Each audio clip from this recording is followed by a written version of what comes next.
18 সালে এই রাজ্যে একটা পরিবর্তন হয়েছে, রাজনৈতিক পরিবর্তন, সরকার পরিবর্তন।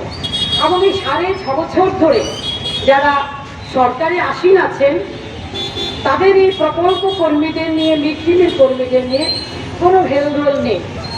গোটা রাজ্যে আমাদের 39,000 প্রকল্প কর্মী আছে, যার মধ্যে 11,000 কর্মী হচ্ছে মিড ডে মিল কাজের সঙ্গে যারা যুক্ত।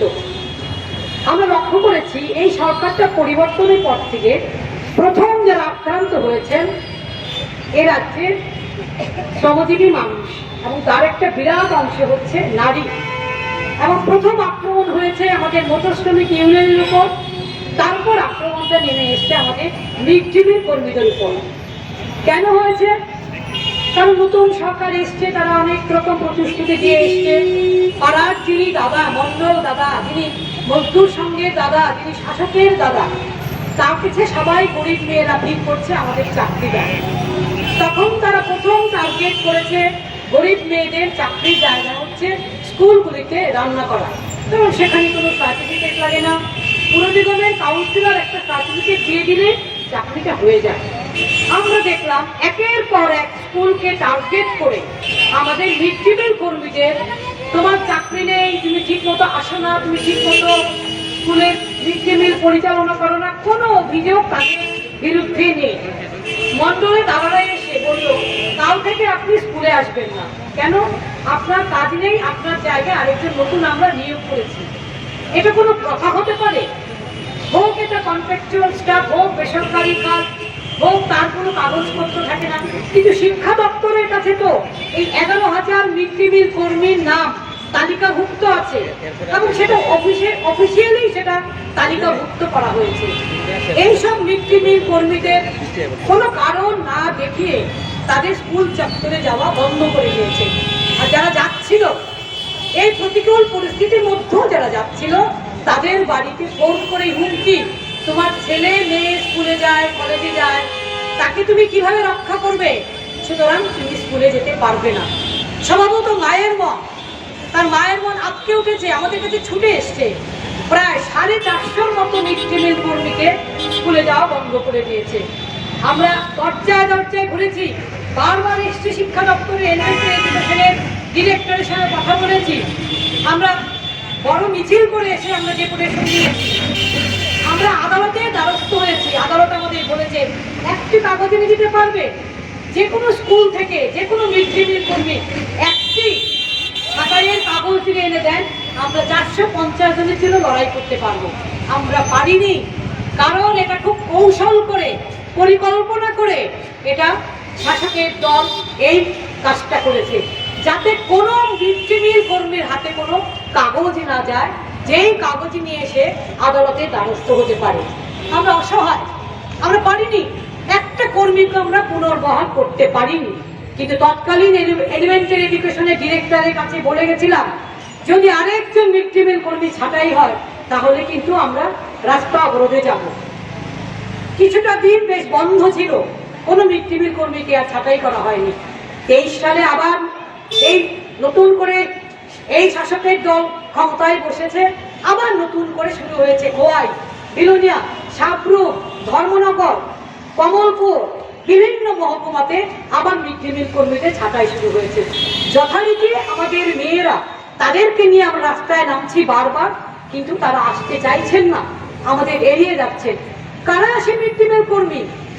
একেবারে না খেতে পাওয়া গরিব শ্রমজীবী নারীরা মানুষের বাড়িতে কাজ করে, তাকে একটা স্কুলে যদি কাজ পায় তাহলে খানিকটা তার আয় হতে পারে। একেবারে যত গরিব হতে পারে সেই মেয়েরা মিড ডে মিলের কাজ করছে। আজকে আপনারা দেখছেন বেশ কিছু মিড ডে মিল কর্মী এসছে আগরতলা বিভিন্ন স্কুল থেকে, ভয়ে ভয়ে আমরা যে দাঁড়িয়ে থাকুক, কিচ্ছু হবে না। এবং আবার নতুন করে ছাঁটাই শুরু হয়েছে, এখন আপাতত বন্ধ আছে, এদের আমাদের বিশ্বাস নেই। এবং আপনারা দেখেছেন আমরা বলেছি ছাঁটাই মিড ডে মিল কর্মীদের, প্রত্যেকটা ছাঁটাই মিড ডে মিল কর্মীকে পুনর্বহাল করতে হবে। করবে কিনা আমরা জানি না, কিন্তু আমরা তো লড়াইয়ের ময়দান থেকে সরে দাঁড়াচ্ছি না।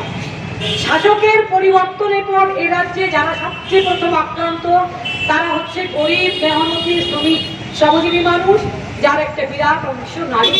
কেউ মিড ডে মিল কর্মী, কেউ অঙ্গনওয়াড়ি কর্মী সহায়িকা, কেউ আশা কর্মী, কেউ গৃহ পরিচারিকা, কেউ তাদের সঙ্গে যুক্ত, কেউ হাসপাতালের সঙ্গে যুক্ত।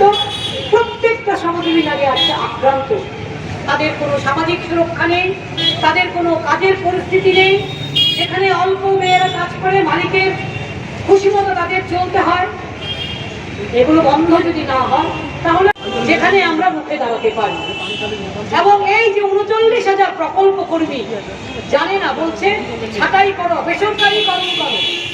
সেন্ট্রাল গভর্নমেন্টের, কেন্দ্রীয় সরকারের একটাই উদ্দেশ্য, এই সমস্ত প্রকল্প কর্মী ব্যক্তির হাতে তুলে দেবে। আদানি আম্বানিদের মতো, টাটা বিড়লাদের মতো শিল্পপতিদের হাতে তুলে দিতে চাইছে। এবং বেসরকারিকরণে প্রথম শর্ত ছাঁটাই। হাজার লক্ষ সারা ভারতে আমাদের প্রকল্প কর্মীরা ছাঁটাই হবে। আমরা কি চাইবো এটাকে বেসরকারিকরণ করে ফেলা হোক? আসামে করেছিল, করতে চেয়েছিল, পারেনি। Lakh lakh mid day meal কর্মীরা রাস্তায় দাঁড়িয়ে প্রতিবাদ করেছে। এখানে অক্ষর ফাউন্ডেশন বলে একটি এনজিও আছে, যাদের কাজ হচ্ছে শাসককে খুশি রাখা, তেল দেওয়া।